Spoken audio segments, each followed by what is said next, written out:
Part of Azzur हम जो सबसे पहला कंपोनेंट देखने वाले हैं वो है अजूर कंप्यूट। सो हम पहले अजूर कंप्यूट पढ़ेंगे, जिसमें सबसे इंपॉर्टेंट कंपोनेंट हमारा आता है वर्चुअल मशीन्स। उसमें हम देखेंगे वर्चुअल मशीन्स। अभी वर्चुअल मशीन क्यों चाहिए? तो आज हम क्लाउड एरा में जी रहे हैं। आज हम क्लाउड एरा में जी रहे हैं। इसके पहले हम वर्चुअलाइजेशन एरा में जी रहे थे। उसके पहले हम जी रहे थे न्यू टेक्नोलॉजी एरा में। न्यू टेक्नोलॉजी एरा में बहुत सारी चीजें आई हमारे पास। ठीक है, नए नए यूआई, मतलब चाहे क्लाइंट ऑपरेटिंग सिस्टम हो, सर्वर ऑपरेटिंग सिस्टम हो, उसमें नए नए फीचर्स ऐड ऑन हुआ है। उसका ग्राफिकल एनहांसमेंट हुआ। विंडोज एक्सपी आया हमारे पास, विंडोज सर्वर 2003 आया, फिर विंडोज सर्वर 2008 आया। विंडोज एक्सपी के साथ विंडोज 7 आया हमारे पास, सॉरी विंडोज सर्वर 2012 के साथ हमारे पास विंडोज 7 आया। तो एनहांसमेंट्स हो गए, होते गए पैरेलली। लिनक्स में भी बहुत सारे एनहांसमेंट हुए, तो हमारा वो न्यू टेक्नोलॉजी एरा था। फिर आया वर्चुअलाइजेशन एरा। भाई फिजिकल एक बॉक्स है मेरा सर्वर का, तो उस पे मेरा कोई भी रोल डिप्लॉयड है, तो या तो वो रैम अंडर यूटिलाइज्ड है, या तो प्रोसेसर अंडर यूटिलाइज्ड है, या दोनों अंडर यूटिलाइज्ड है। तो जो मेरे सारे कैपेबिलिटीज थी सर्वर की, वो अंडर यूटिलाइज रह रही थी। तो नीड हुई वर्चुअलाइजेशन की। तो वर्चुअलाइजेशन एरा में हमने देखा कि हमारे पास हाइपरवाइजर है, जैसा VMware हो गया या सिट्रिक्स हो गया या हाइपर वी हो गया। तो उसका एरा चला। उसके बाद और उसको एनहांसमेंट करने के लिए हमारे पास आया क्लाउड एरा। भाई आपको एक फिजिकल लोकेशन पे डेटा सेंटर डिप्लॉय करने की जरूरत नहीं। आपको जिस लोकेशन पे चाहिए आप क्लाउड में डिप्लॉय कर दो, आपको वहाँ की लोकल कंट्री के हिसाब से लेटेंसी मिलेगी। भाई पहले क्या होता था, भाई मेरा कंपनी बैंगलोर इंडिया में रजिस्टर्ड है। तो मैं बैंगलोर के सिटी में डेटा सेंटर बना रहा हूँ, या मुंबई में डेटा सेंटर बना रहा हूँ, या अहमदाबाद में डेटा सेंटर बना रहा हूँ, चेन्नई में बना रहा हूँ। लेकिन मेरा जो यूजर है वो सिंगापुर में बैठा है, या ऑस्ट्रेलिया में बैठा है, यूरोप में बैठा है,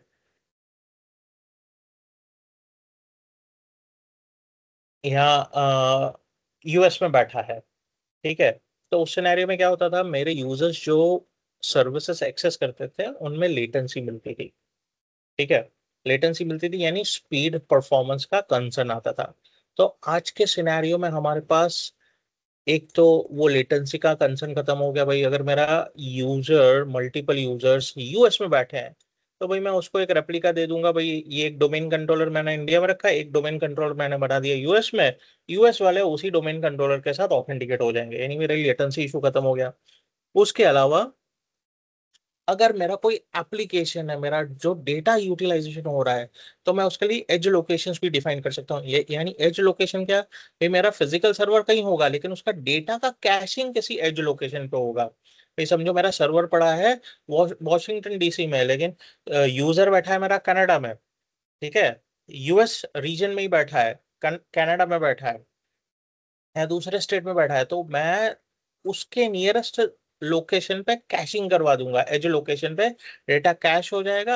यानी जब रीड राइट मोड होगा वो 24 घंटे में एक बार होगा, बाकी उसका डेटा वहीं से कैश हो जाएगा, वहीं से उसको एक्सेस हो जाएगा, यानी और लेटेंसी फास्ट हो जाएगी।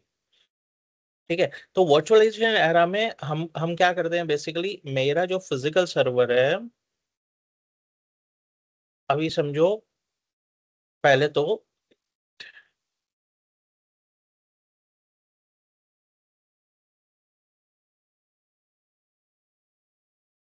मेरा जो फिजिकल सर्वर है उस सिनेरियो में क्या होता है, भाई मेरे सर्वर पे तो रिसोर्सेज पड़े हैं फ्री।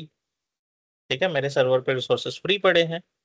तो मैं क्या करूंगा, उस पे हाइपरवाइजर डालूंगा और सीधा वर्चुअल मशीन बनाना चालू कर दूंगा। और जो फिजिकल रिसोर्सेज है, भाई मेरे सर्वर पे रैम है 128 GB का रैम है।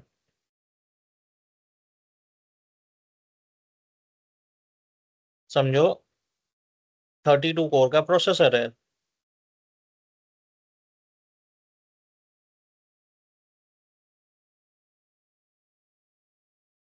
तो उस सिनेरियो में क्या होगा भाई, मेरे इस मशीन को तो भाई 16 GB रैम चाहिए, 4 कोर प्रोसेसर चाहिए, ठीक है, तो मैं इसको 16 GB रैम दे दूंगा, 4 कोर प्रोसेसर दे दूंगा। इस मशीन को भाई 32 GB रैम चाहिए, लेकिन भाई 4 मुझे यहाँ पे जरूरी नहीं है, ज्यादा लोड नहीं है, तो 4 कोर से मेरा काम चल जाएगा। लेकिन डेटाबेस सर्वर है तो हो सकता है मुझे रैम ज्यादा देना पड़े, तो मैं क्या कर रहा हूँ, मेरा जो फिजिकल सर्वर है उसके रिसोर्सेज को मैं स्प्लिट करके दूसरे रिसोर्सेज में अलोकेट कर रहा हूँ। तो इस पे जो मेरा मशीन बन रहा है उसे हम बोलते हैं वर्चुअल मशीन। तो इसी तरह हम क्लाउड में डिप्लॉय करते हैं वर्चुअल मशीन। अभी वर्चुअल मशीन के बहुत सारे कंपोनेंट्स होते हैं। जैसे पहले तो भाई रैम हो गया, उसका सीपीयू यूसेज हो गया, फिर डेटा स्टोर होगा। भाई तो डेटा स्टोरेज दो टाइप का होगा, एक तो मेरा ओएस का डेटा होगा, ओएस डिस्क होगा, यानी मुझे एक ओएस के लिए हार्ड ड्राइव चाहिए, और एक डेटा डिस्क चाहिए।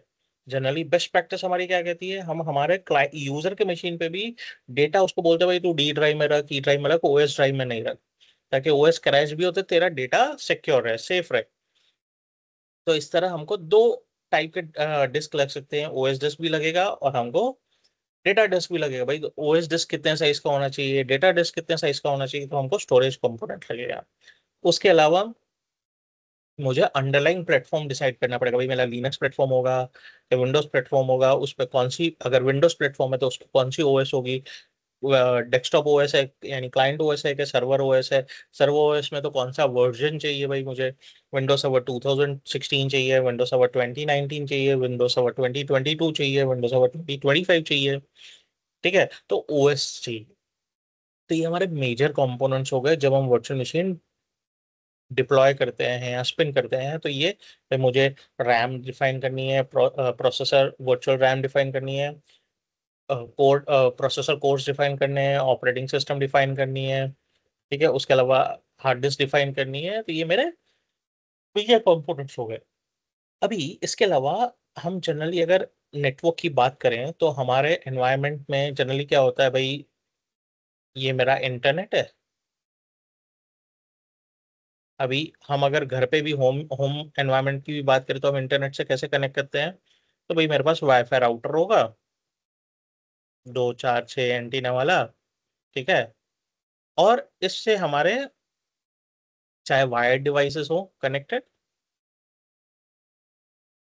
या वाईफाई वायरलेस डिवाइसेस, जैसे मेरा लैपटॉप हो गया या मेरा फोन हो गया, टैबलेट हो गया, तो मेरे डिवाइसेस कनेक्ट होंगे वायरलेस सिग्नल्स के थ्रू या लैन के केबल के थ्रू भी। तो मेरा बेसिकली क्या है, ये मेरे जो भी डिवाइसेस है वो इंटरनेट पे जा रहे हैं राउटर के थ्रू, यानी मुझे एक नेटवर्क चाहिए, नेटवर्क चाहिए भी। तो क्लाउड में हम नेटवर्क कैसे बनाएंगे भाई, तो वहां पे हम बनाते हैं वर्चुअल नेटवर्क। हम बनाते हैं वर्चुअल नेटवर्क, उसमें क्या होगा, हम एक वर्चुअल नेटवर्क बनाएंगे। ये हमारा वर्चुअल नेटवर्क बनेगा।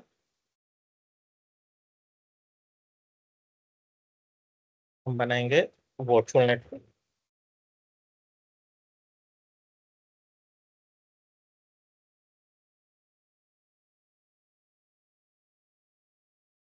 अभी वर्चुअल नेटवर्क के अंदर मेरा बनेगा एक नेटवर्क सिक्योरिटी ग्रुप।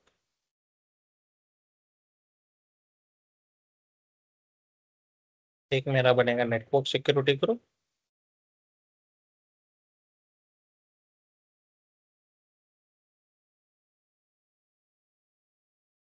जिसे हम एनएसजी बोलते हैं, network security group, network security group NSG. अभी इसके अंदर मेरा वर्चुअल मशीन डिप्लॉय होगा, इसके अंदर मेरा वर्चुअल मशीन डिप्लॉय होगा।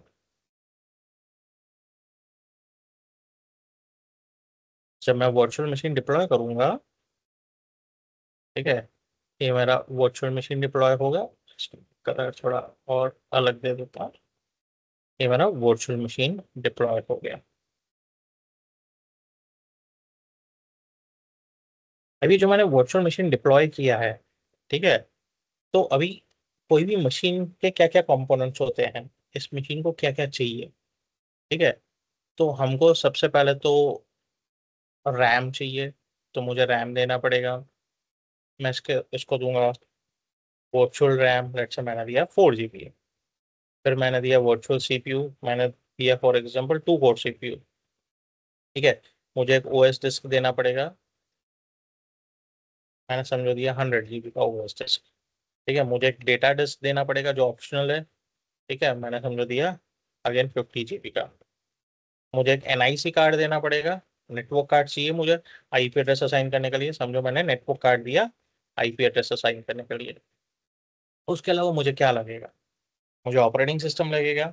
ठीक है, तो ऑपरेटिंग सिस्टम का मुझे अलग से पे नहीं करना है, अलग से लाइसेंस नहीं लेना है। अगर मेरे पास लाइसेंस है तो मैं उसे यूटिलाइज कर सकता हूँ, बट अपेरेंटली हमको VM के कॉस्ट में ही, हमको वर्चुअल मशीन के कॉस्ट में ही लाइसेंस मिल जाता है, लाइसेंस मिल जाता है। ठीक है, सो अभी ये सारे मेरे कंपोनेंट्स तो हो गए। ठीक है, अभी NIC कार्ड पे मेरा दो टाइप के IP एड्रेसेस लगेंगे। एक तो प्राइवेट IP एड्रेस लगेगा, जो मेरा एक वर्चुअल मशीन बनाया है मैंने, तो मैं दूसरा वर्चुअल मशीन पे तो बनाऊंगा। ऐसा तो है नहीं मैं एक ही वर्चुअल मशीन जरूरत है, मैंने एक वर्चुअल मशीन बना दिया, मेरा काम हो गया। तो मैं मल्टीपल वर्चुअल मशीन बना सकता हूँ। ठीक है, मैंने समझो एक और मशीन बना दिया है। तो अभी समझो मैंने इस मशीन को दिया है प्राइवेट IP एड्रेस 10.0.0.20, और इसको दिया है मैंने 24। मैंने इधर दिया है 10.0.0.24। ठीक है, ये भी मेरा एक VM है। अभी ये तो प्राइवेट IP एड्रेस हो गया, तो हम इसको एक्सेस कैसे करेंगे? एक्सेस करने के लिए हमको पब्लिक IP चाहिए, तो हम एक पब्लिक IP भी असाइन करेंगे। तो हमारा एक पब्लिक IP का भी एक कंपोनेंट हो गया। क्यों? क्योंकि हमको मशीन एक्सेस करनी है, तो हम पब्लिक IP के थ्रू एक्सेस करेंगे। प्राइवेट IP के एड्रेस से भी हम एक्सेस कर सकते हैं इनडायरेक्टली, बट वो जब हम नेटवर्किंग पढ़ेंगे तब हम देखेंगे। ठीक है, तो ये सारे कंपोनेंट्स है। तो अभी जब हम कोई भी वर्चुअल मशीन बनाते हैं तो उसका कॉस्ट कैसे फैक्टर होता है? तो उसमें मल्टीपल कॉस्ट लगते हैं। पहले तो हमको लगता है कॉस्ट कंबाइंड होके रैम और प्रोसेसर का, जिसमें ऑपरेटिंग सिस्टम भी इंक्लूडेड रहता है। यानी जब मैं वर्चुअल मशीन बना रहा हूँ तो मुझे कॉस्ट लगेगा RAM plus CPU plus OS का। OS ऑप्शनल है, मैं ले भी सकता हूँ नहीं भी ले सकता हूँ। अगर मेरे पास खुद का लाइसेंस है तो मैं खुद का लाइसेंस लूंगा तो फ्रैक्शन ऑफ अमाउंट कम हो जाएगा, बट वो रेयर केस में होता है। ठीक है, फिर लगेगा मुझे डिस्क, डेटा के साइज का कॉस्ट लगेगा, जो स्टैटिक है। ये डायनामिक है कॉस्ट, ये स्टैटिक है। डेटा डिस्क अगर मैं ले रहा हूँ तो अगेन स्टैटिक डिस्क कॉस्ट लगेगा। पब्लिक IP एड्रेस का भी मुझे स्टैटिक कॉस्ट लगेगा। यानी मैं अगर पब्लिक IP एड्रेस यूज कर रहा हूँ नहीं यूज कर रहा हूँ, मेरा मशीन ऑन है ऑफ है, उससे कोई मतलब नहीं, मुझे पब्लिक IP एड्रेस का पर आवर का कॉस्ट लगना है।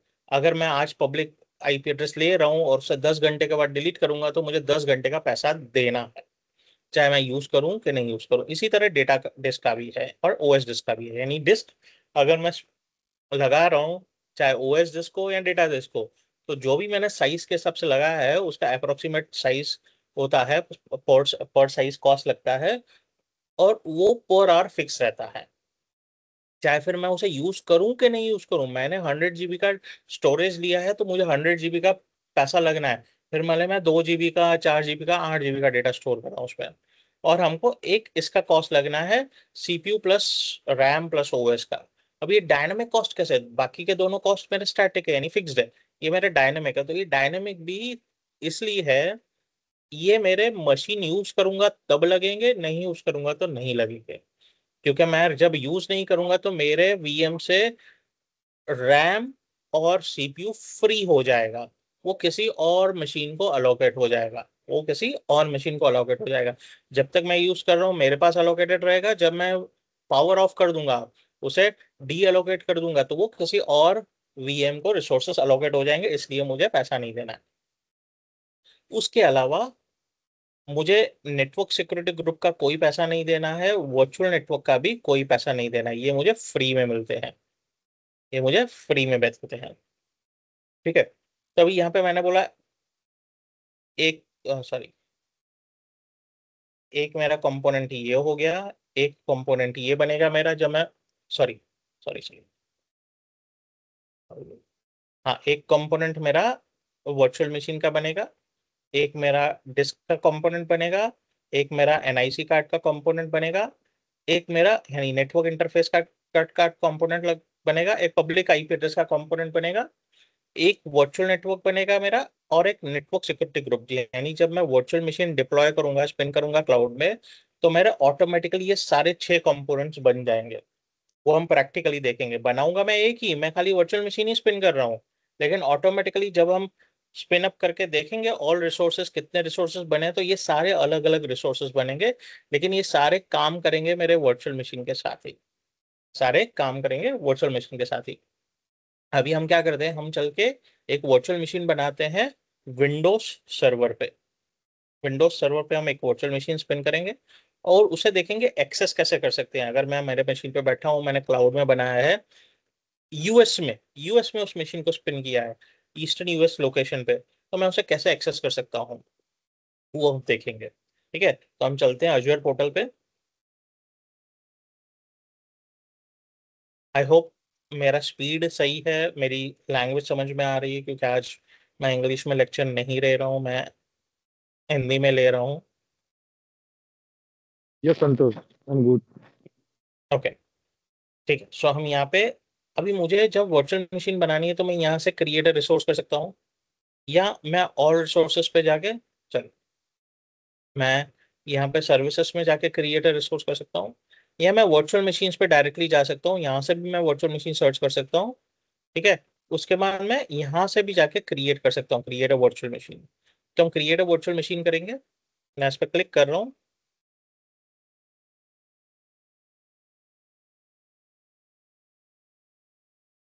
तो यहाँ पे मुझे सब्सक्रिप्शन दिखा रहा है। तो मैं यूज कर रहा हूँ मेरा माइक्रोसॉफ्ट का सब्सक्रिप्शन, एमएसडीएन सब्सक्रिप्शन यूज कर रहा हूँ, जो मुझे माइक्रोसॉफ्ट, यानी सारे माइक्रोसॉफ्ट सारे सब्सक्रिप्शन तो माइक्रोसॉफ्ट ही देता है, लेकिन ये मेरे पार्ट है ट्रेनर अकाउंट का। आप जब सब्सक्रिप्शन एक्टिवेट करोगे, ट्रायल सब्सक्रिप्शन, वो आपका ट्रायल सब्सक्रिप्शन होगा। एक ट्रायल सब्सक्रिप्शन होता है, एक पे एज यू गो मॉडल होता है, पे एज यू गो सब्सक्रिप्शन होता है, पे एज यू गो। उसके अलावा एक होता है एमएसडीएन जो मैं यूज कर रहा हूँ, एक होता है विजुअल स्टूडियो सब्सक्रिप्शन, ये एंटरप्राइजेस के लिए यूज होता है, एंटरप्राइज को माइक्रोसॉफ्ट इशू करता है। दूसरे दो टाइप के सब्सक्रिप्शन हमको मिलते थे। एक हमको मिलता था अज्योर पास मिलता था, जो बंद हो गया दिसंबर 2024 में, दिसंबर 2024 में भी नहीं, नवंबर 2024 में। और हमको एक स्टूडेंट सब्सक्रिप्शन मिलता था, स्टूडेंट पास मिलता था। यानी ट्रायल, अज्योर पास और स्टूडेंट पास, ये तीनों 30 डेज के लिए मिलते थे। ये ट्रायल मेरा फ्री है, क्रेडिट कार्ड से एक्टिवेट हो जाएगा, ये फ्री नहीं रहते थे, ये हमको बाय करने पड़ते थे। लेकिन ये 3,000 रुपये में हमको मिलता था अप्रोक्स, 3 साढ़े 3 हज़ार रुपये में, अनऑफिशियली। ठीक है, और इसमें से आपको 10,000 या 12,000 का बैलेंस मिलता था, वैलिडिटी 30 डेज का। तो ये माइक्रोसॉफ्ट ने कंसेप्ट बंद कर दिया है। ये एक्चुअली बंडल्ड आते हैं कोई भी माइक्रोसॉफ्ट के ऑफिशियल लर्निंग पार्टनर के साथ, ट्रेनिंग जब बाय करते हो विद सर्टिफिकेशन। ठीक है, जिसका टेंटेटिव 50 to 75,000 कॉस्ट होता है, training plus certification plus Azure pass. तो लेकिन अभी तो माइक्रोसॉफ्ट ने बंद ही कर दिया है अज्योर पास को, अज्योर पास अभी आते ही नहीं है स्टार्टिंग विद नवंबर 2024। तो हम ट्रायल एक्टिवेट करेंगे कल आपका। आज मैं अपना सब्सक्रिप्शन यूज कर रहा हूँ, उसमें हम रिसोर्सेज पिन अप करें, उसके बाद ये रिसोर्स ग्रुप हमको बनाना देना पड़ता है। तो यहाँ पे मैं नया रिसोर्स ग्रुप बनाऊंगा। तो ये रिसोर्स ग्रुप क्या है, तो बेसिकली ये कंटेनर की तरह काम करता है। अभी जब हम कोई भी फाइल बनाते हैं तो उसको कहाँ रखते हैं, फोल्डर पे रखते हैं, फोल्डर के अंदर रखते हैं। ठीक है, फोल्डर कहाँ रहता है, हार्ड ड्राइव के अंदर रहता है, हार्ड ड्राइव कहाँ रहता है, सिस्टम के अंदर रहता है। तो ये कंटेनर्स है, बेसिकली एक दूसरे के कंटेनर्स है। तो इसी तरह मुझे कोई भी रिसोर्स बनाना है, कोई भी वर्चुअल मशीन बनाना है या डिस्क बनाना है, पब्लिक आईपी है, ठीक है, वो मैं कहाँ रखूंगा, वो सारा मैं एक कंटेनर के अंदर रखूंगा, जिसे हम बोलते हैं रिसोर्स ग्रुप, जिसे हम बोलते हैं रिसोर्स ग्रुप। तो यहाँ पे मैं नया रिसोर्स ग्रुप बना दूंगा, मैं दूंगा AZ10425। तो भाई 10425 क्यों, 25 ईयर है मेरा, और कोर्स हम जो पढ़ रहे हैं 104 है। ठीक है, तो मैं क्रिएट करता हूँ, नाम दे देता हूँ AZ104-25, यहाँ 2025 भी दे सकता हूँ मैं। ठीक है, ये मैंने नेम दे दिया है, ओके कर दिया है। तो यहाँ पे हम स्पेस नहीं दे सकते हैं, हम हाइफन दे सकते हैं, अंडरस्कोर दे सकते हैं। ठीक है, ये दो चीजें देख सकते हैं, लेकिन हम स्पेस डॉट या कोई और सिंबल कैरेक्टर नहीं दे सकते हैं। यहाँ पे मैं वर्चुअल मशीन का नेम दूंगा, तो मैं वर्चुअल मशीन का नेम दे देता हूँ server01। ठीक है, या मैं इसको थोड़ा और इलेबोरेट कर देता हूँ, विंडोज server01। ठीक है, लोकेशन में रीजन सेलेक्ट करना है मुझे, तो मैं ईस्ट इंडिया सेलेक्ट कर, सॉरी इंडिया सेलेक्ट नहीं कर रहा हूँ, यूएस सेलेक्ट कर रहा हूँ, तो मैं ईस्ट यूएस पे चला जाता हूँ। ईस्ट यूएस सेलेक्ट कर रहा हूँ मैं। अवेलेबिलिटी ऑप्शंस को भी मैं नो इंफ्रा रिडंडेंसी दे देता हूँ। ये क्या कंसेप्ट है, हम प्रॉब्ली इस वीकेंड तक या नेक्स्ट वीक में हम पढ़ेंगे इसको। ठीक है, अवेलेबिलिटी ऑप्शंस मेरे को नो इंफ्रा रिडंडेंसी दे देना है। सिक्योरिटी टाइप मैं स्टैंडर्ड दे दूंगा। ठीक है, इमेज मुझे विंडोज सर्वर का चाहिए, यहाँ पे यूबंटू सिलेक्टेड है, तो मैं अगर यहाँ पे ड्रॉप डाउन में देखूँ तो यहाँ पे रिसेंटली यूज्ड इमेजेस दिखा रहा है मुझे एक तो, और यहाँ पे मार्केट प्लेस पे जो सबसे ज्यादा ट्रेंडिंग में रहती है वो इमेजेस दिखाता है। ठीक है, तो मैं यहाँ पे सेलेक्ट कर लेता हूँ विंडोज सर्वर 2022।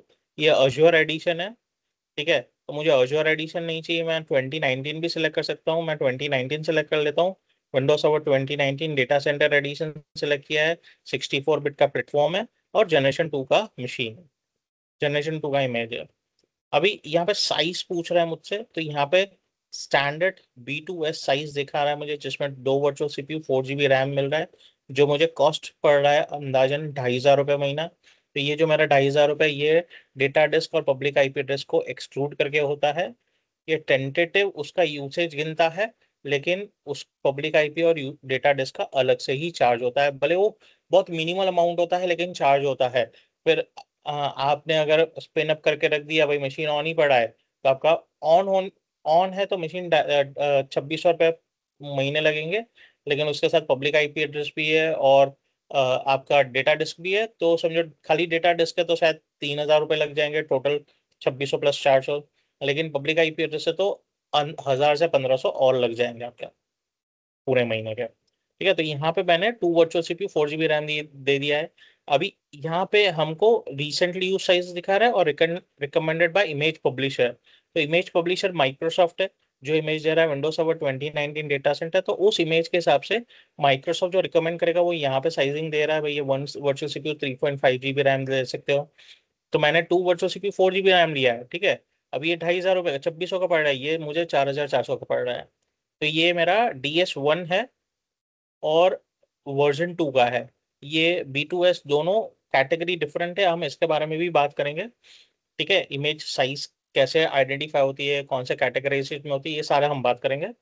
अभी यहाँ पे एडमिनिस्ट्रेटर अकाउंट मांग रहा है, तो अभी जब हम ऑफलाइन इंस्टॉल करते हैं विंडोज सर्वर को हमारे फिजिकल मशीन पे या वर्चुअल बॉक्स पे, VMware वर्कस्टेशन पे, यानी फिजिकली इंस्टॉल करते हैं विंडोज सर्वर को, तो डिफॉल्ट यूजर नेम रहता है एडमिनिस्ट्रेटर। लेकिन वो अकाउंट यहाँ पे हमको नहीं मिलता है अज्योर पे, AWS पे मिलेगा लेकिन अज्योर पे नहीं मिल रहा है। तो अज्योर पे एडमिनिस्ट्रेटर अकाउंट रिजर्व रहता है माइक्रोसॉफ्ट की तरफ से, तो हमको यहाँ पे अपना यूजर नेम डालना है। वो जो यूजर नेम आप डालोगे वो बाय डिफॉल्ट एडमिनिस्ट्रेटर बन जाएगा। तो मैं यहाँ दे रहा हूँ SP एडमिन, यानी मैंने अपना नाम दे दिया है SP शॉर्ट फॉर्म में, और एडमिन दे दिया है। यहाँ पे मैं पासवर्ड दे देता हूँ,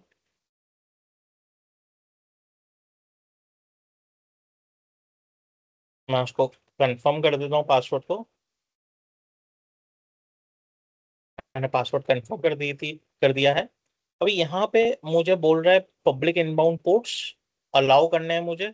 अगर मैं नन करूंगा तो कोई भी पोर्ट अलाउड नहीं होगा, अलाउड नहीं होगा तो मैं मशीन को बाहर से कनेक्ट नहीं कर पाऊंगा। तो अभी मैं सिर्फ एक ही पोर्ट ओपन रख रहा हूँ, 3389 RDP का, जो मेरा RDP का रिमोट डेस्कटॉप प्रोटोकॉल है। यहाँ पे डिफॉल्ट हमको 4 प्रोटोकॉल्स मिलते हैं, RDP, SSH हमारा लिनक्स के लिए होता है, और HTTP और HTTPS पोर्ट होता है। तो मैं RDP अलाउ करता हूँ यहाँ पे।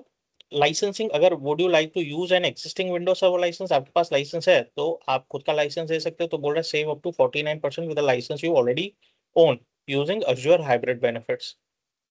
तो ये आप एक आध महीने के लिए ले रहे हो तो कोई बेनिफिट नहीं करेगा, आपको लॉन्ग रन में कमिट करना पड़ेगा, तो आपको तकरीबन 40% का बेनिफिट हो जाएगा लॉन्ग रन में। ठीक है, तो अभी मेरे पास तो लाइसेंस है नहीं, तो मैं तो यहाँ से लाइसेंस ले ही रहा हूँ। यहाँ पे मैंने दे दिया, इमेज चाहिए मुझे, नेक्स्ट डिस्क में दे दूंगा मैं। तो बाय डिफॉल्ट इस वर्चुअल मशीन की कैटेगरी के साथ डिफॉल्ट ओएस डिस्क जो मुझे मिलता है वो 127 GB का है, मैं इसको इससे छोटा नहीं कर सकता। 128 कर सकता हूँ, 256 कर सकता हूँ, 500 GB का कर सकता हूँ, 1 TB 2 TB। 127 GB से छोटा नहीं कर सकता हूँ, ये मिनिमम है। लेकिन यहाँ पे ओएस डिस्क टाइप मिलते हैं मुझे, तो स्टैंडर्ड एसएसडी है, सॉरी प्रीमियम एसएसडी है, स्टैंडर्ड एसएसडी है, स्टैंडर्ड एचडीडी है। ये नॉर्मल हार्ड डिस्क हो गया मेरा, ये स्टैंडर्ड एसएसडी हो गया, ये प्रीमियम एसएसडी हो गया। तो ये मेरा जो प्रीमियम एसएसडी यानी मेरा एनवीएम हार्ड ड्राइव होता है, ये स्टैंडर्ड एसएसडी होता है मेरा। तो जो भी आप यूज कर रहे हो, ठीक है, प्रीमियम एसएसडी में आईओप्स हमको बहुत अच्छे मिलेंगे लेकिन महंगा होगा, उससे थोड़ा सा सस्ता होगा स्टैंडर्ड एसएसडी, तो आईओप्स थोड़े कम हो जाएंगे। उसके उससे सस्ता होगा स्टैंडर्ड एचडीडी हमारा, उसमें आईओप्स और कम हो जाएंगे और इकोनॉमिकल हो जाएगा।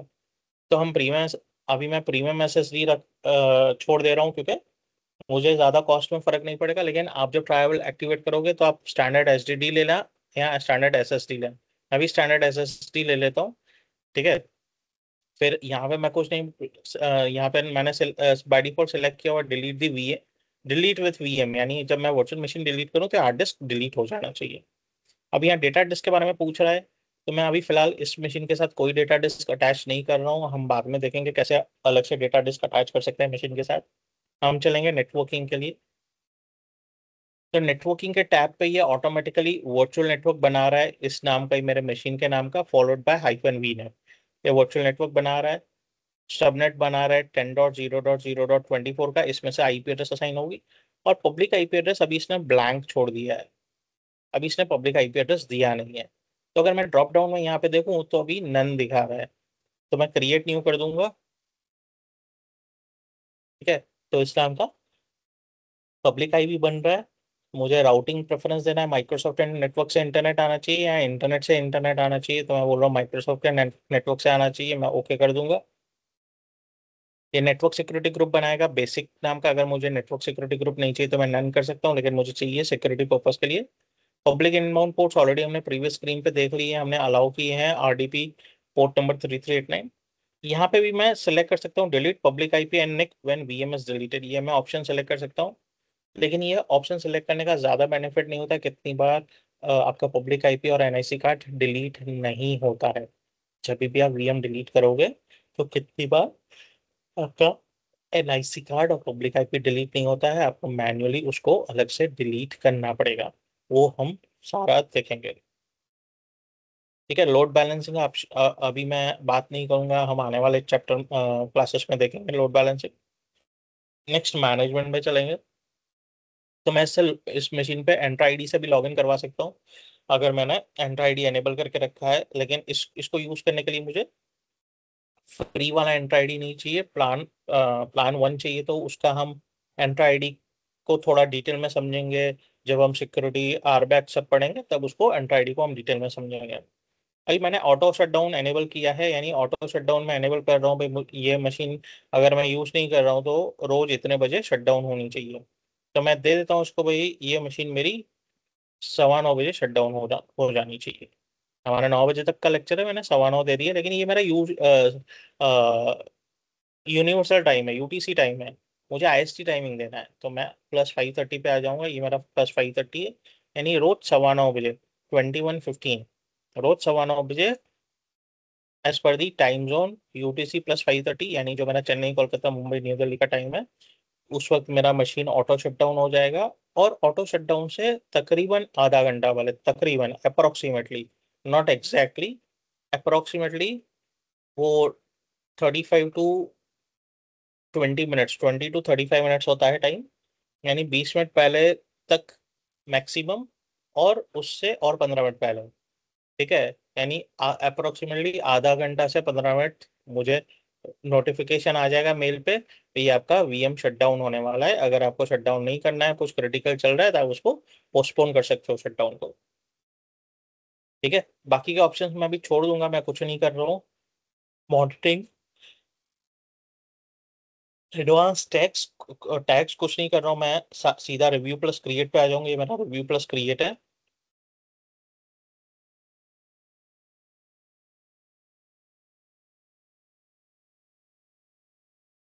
तो जब मैं रिव्यू प्लस क्रिएट करूंगा तो ये बेसिक वैलिडेशन रन करेगा, रनिंग फाइनल वैलिडेशन। ये वैलिडेशन पास हो जाएगा तो मुझे वर्चुअल मशीन बनाने के लिए कंफर्मेशन दे देगा। वैलिडेशन पास हो गया, अभी मैं क्रिएट पे क्लिक करूंगा तो ये वर्चुअल मशीन बनाना चालू कर देगा। अभी इस स्क्रीन से वो स्विच करेगा। अभी यहाँ पे दिखा रहा है आपको 3 रुपए, 3.5 रुपए पर आवर का अप्रोक्सीमेट कॉस्ट लगा रहा है, लेकिन ये मेरा सिर्फ वीएम का कॉस्ट है। ये पब्लिक आईपी कॉस्ट इसमें नहीं आएगा, पब्लिक आईपी का कॉस्ट नहीं आएगा इसमें।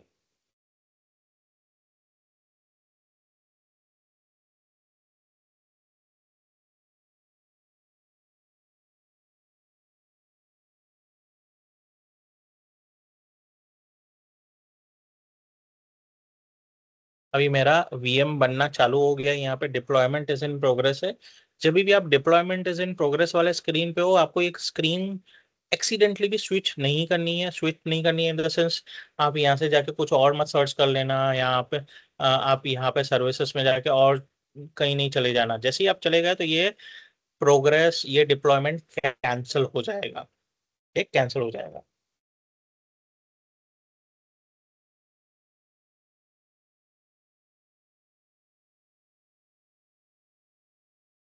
मेरा डिप्लॉयमेंट कंप्लीट हो गया। हम यहाँ से भी गो टू रिसोर्स कर सकते हैं, लेकिन हम यहाँ से चलेंगे वर्चुअल मशीन पे। तो मेरा एक रिसोर्स था पहले ऑलरेडी, ये दूसरे पर्पस का वो चल रहा है मेरा। लेकिन अभी हमने ये ईस्ट यूएस वाला एक वर्चुअल मशीन बनाया है इस रिसोर्स ग्रुप में, हमको दिखा रहा है। तो ये पब्लिक आईपी एड्रेस आपको मिला है, एक डिस्क लगा हुआ है उस पर।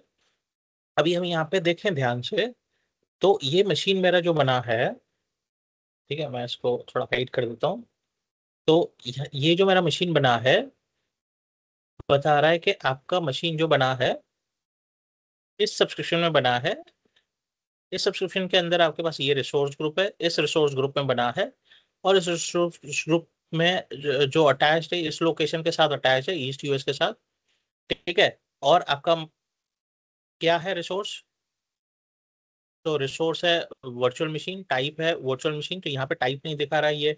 अगर आपके पास पुराना कंसोल है, अगर मेरे पास अभी पुराना कंसोल नहीं है, अगर मैं स्विच टू क्लासिक करूँ, ठीक है, हम स्विच टू क्लासिक करते हैं, पुराना व्यू करूँ, ये मेरा पुराना व्यू है। तो पुराने व्यू में कैसा दिखता था, तो ये वर्चुअल मशीन का नाम दिखेगा। ठीक है। उसका टाइप टाइप है वर्चुअल मशीन, वो कहाँ है, इस रिसोर्स ग्रुप में है। कौन से लोकेशन पे, इस लोकेशन पे। और कौन से सब्सक्रिप्शन में, इस सब्सक्रिप्शन में। तो इस तरह दिखता था हमको। यानी ये लोकेशन, ये आपके रिसोर्स ग्रुप के साथ बाइंड हो जाता है। जब आप रिसोर्स ग्रुप बनाओगे तो लोकेशन किसी स्पेसिफिक लोकेशन में बनाओगे। अब ये रिसोर्स जाके बैठेगा कहाँ, रिसोर्स ग्रुप में। किस टाइप का रिसोर्स है, वर्चुअल मशीन है, क्या नाम है उस रिसोर्स का, तो W server 01 है। और इस सब्सक्रिप्शन में ये रिसोर्स बैठा है। मैं वापस स्विच कर लेता हूँ मेरे न्यू व्यू पे। न्यू व्यू कहाँ गया पता नहीं, मैं इसको बैक कर लेता हूँ। ठीक है। अभी ये तो मेरा वर्चुअल मशीन है। अगर मैं यहाँ से सर्च करूँ ऑल रिसोर्सेज, अगर हम ऑल रिसोर्सेज पे चले हैं, तो यहाँ पे मैं सेंट्रल इंडिया वाले हाइड कर देता हूँ। मैं लोकेशन इक्वल्स टू, यहाँ पे सिर्फ मैं ईस्ट यूएस वाले अप्लाई कर देता हूँ। तो मैंने बोला था 6 रिसोर्सेज बनेंगे, लेकिन यहाँ पे तो 7 रिसोर्स बन गए। टोटल मेरे पास 7 रिसोर्सेज दिखा रहे हैं। तो अगर हम ध्यान से देखें सारे ईस्ट यूएस पे, लेकिन मेरे रिसोर्स ग्रुप में सिर्फ 6 ही रिसोर्सेज बने हैं। मेरे रिसोर्स ग्रुप में सिर्फ 6 ही रिसोर्सेज बने हैं। लेकिन जब भी मैं फर्स्ट टाइम इस रिसोर्स ग्रुप में कोई भी मशीन डिप्लॉय करूंगा, फर्स्ट टाइम, अभी इसके बाद नहीं होगा। इसके बाद मैं कितनी भी वर्चुअल मशीन डिप्लॉय करता हूँ, फर्स्ट टाइम जब मैं करूंगा तो उस लोकेशन में एक ग्रुप बना देगा, नेटवर्क वॉचर रिसोर्स ग्रुप। ये मॉनिटरिंग पर्पस के लिए यूज होता है। नेटवर्क वॉचर एक सर्विस है मॉनिटरिंग की, उससे उसके लिए यूज होता है, तो वो मॉनिटरिंग करता रहता है। तो ये फ्री वाला मॉनिटरिंग है, पेड मॉनिटरिंग अलग से होता है। तो अभी मेरे 6 रिसोर्स बने हैं। जैसे मैंने बोला था, एक वर्चुअल मशीन बना है, एक नेटवर्क इंटरफेस कार्ड बना है। नेटवर्क इंटरफेस कार्ड को एक पब्लिक आईपी एड्रेस भी चाहिए, वो भी है। पब्लिक आईपी एड्रेस को सिक्योर करने के लिए नेटवर्क सिक्योरिटी ग्रुप भी बना है, एनएसजी। ठीक है। और ये तीनों बैठेंगे का वर्चुअल नेटवर्क में बैठेंगे, तो वर्चुअल नेटवर्क भी बना है। अगर अभी वर्चुअल मशीन जो मेरा बना है उस पर तो रैम और सीपीयू है ही, लेकिन उस पर डेटा कैसे, ओएस कैसे स्टोर रहेगा, तो डिस्क पे स्टोर रहेगा। तो 6 रिसोर्सेस मेरे बने हैं। अभी इस मशीन को मुझे एक्सेस करना है, एक्सेस कैसे करूंगा मैं? तो अगर हम वापस चले वर्चुअल मशीन पे, तो ये मेरा मशीन है, सॉरी, ये मेरा मशीन है विंडोज सर्वर 01, ये मेरा पब्लिक आईपी एड्रेस है। मैं पब्लिक आईपी एड्रेस को कॉपी कर लेता हूँ। ठीक है, अभी हम चलते हैं रन मेन्यू में, टाइप करेंगे MSTSC और मैं पब्लिक आईपी एड्रेस दे दूंगा, कनेक्ट करूंगा। यूजर नेम मेरा है SP एडमिन और पासवर्ड दे दूंगा मैं।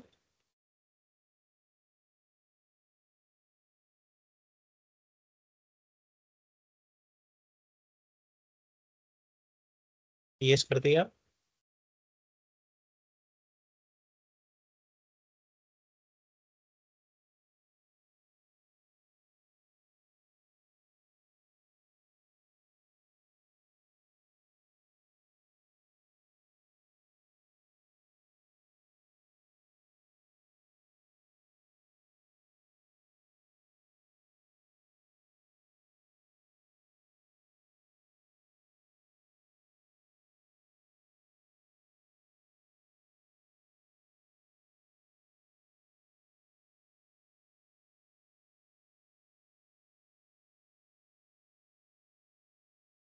ये मेरा मशीन लॉन्च हो रहा है, यस कर दूंगा मैं। अभी ये सर्वर मशीन है तो जाहिर सी बात है साथ में सर्वर मैनेजर भी लोड होगा।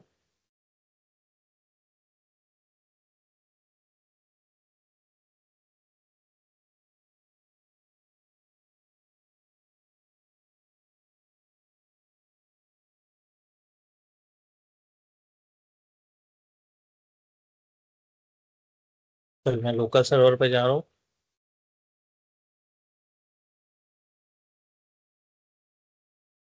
अभी हम देख सकते हैं यहाँ पे, तो ये मेरा डायरेक्टली होस्ट नेम मिल गया इसको, जो मैंने बाहर वर्चुअल मशीन को दिया था। ठीक है, ये मेरा मशीन किस पे बैठा है, इंटेल Xeon प्लेटिनम प्रोसेसर पे बैठा है, 8th जनरेशन प्रोसेसर पे। 2.8 GHz का है, 4 GB रैम मिल गया, वर्चुअल रैम। 130 GB का हार्ड डिस्क मिला है उसको। ठीक है, और ये 2 कोर प्रोसेसर है मेरा, 2 वर्चुअल CPU, तो ये 2 कोर प्रोसेसर है मेरा। यहाँ पे दिखाई कर रहा है प्रोसेसर, लेकिन ये 2 कोर है इसलिए 2 वर्चुअल CPU उसको मिला है। तो कैसे डिसाइड करूंगा मैं भाई ये सही है कि नहीं? तो मैं जा रहा हूँ यहाँ पे कंप्यूटर के प्रॉपर्टीज में, और मेरे पास एडवांस का बटन है। ठीक है, सॉरी, हार्डवेयर पे जाऊंगा मैं, डिवाइस मैनेजर में जाऊंगा, और यहाँ पे मेरे पास प्रोसेसर्स होंगे। प्रोसेसर्स को एक्सपांड करूंगा, यहाँ पे हम देख सकते हैं मेरे पास 2 कोर प्रोसेसर है। ठीक है, ये तो मेरे को यहाँ पे दिखा रहा है एक ही प्रोसेसर, लेकिन ये 2 कोर प्रोसेसर है, 2 कोर है इसमें। ठीक है, तो मेरे पास 2 core processor with 4 GB of RAM का मशीन मिल गया है। तो इस तरह मैं मशीन को एक्सेस कर सकता हूँ। अभी मशीन को क्लोज कर दूं और शट डाउन कर दूं यहाँ से। यहाँ से मैं शट डाउन कर देता हूँ।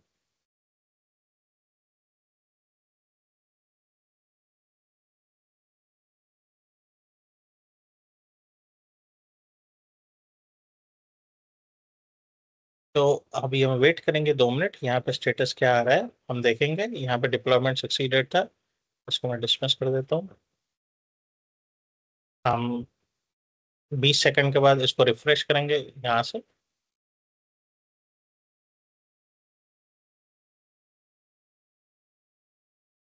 हम यहाँ से रिफ्रेश करेंगे और 15 सेकंड के बाद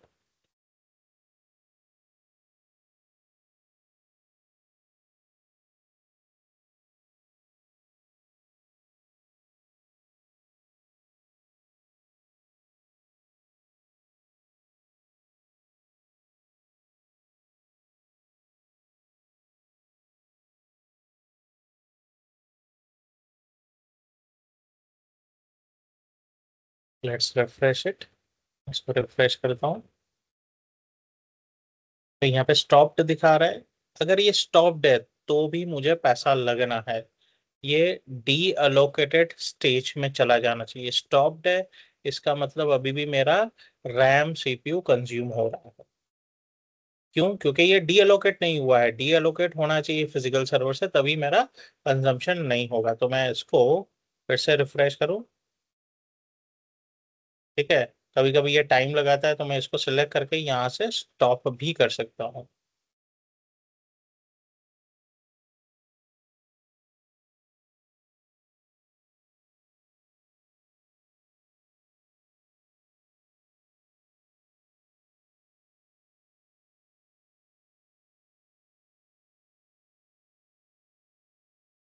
स्टॉप हो गया, मैं उसको रिफ्रेश करता हूँ अभी।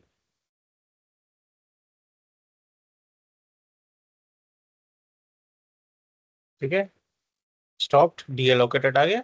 डीएलोकेटेड यानी मेरे रिसोर्सेस फ्री हो गए, यानी अभी मुझे पैसा लगेगा नहीं। जो रैम और सीपीयू का जो 3.5 रुपए पर आवर देखा था हमने कॉस्ट, वो नहीं लगेगा अभी। अभी सिर्फ पब्लिक आईपी का और थोड़ा बहुत स्टोरेज का लगेगा। क्लियर है यहाँ तक? यस। यस संतोष, क्लियर है पूरा। ठीक है, तो आज के लिए हम यहाँ पे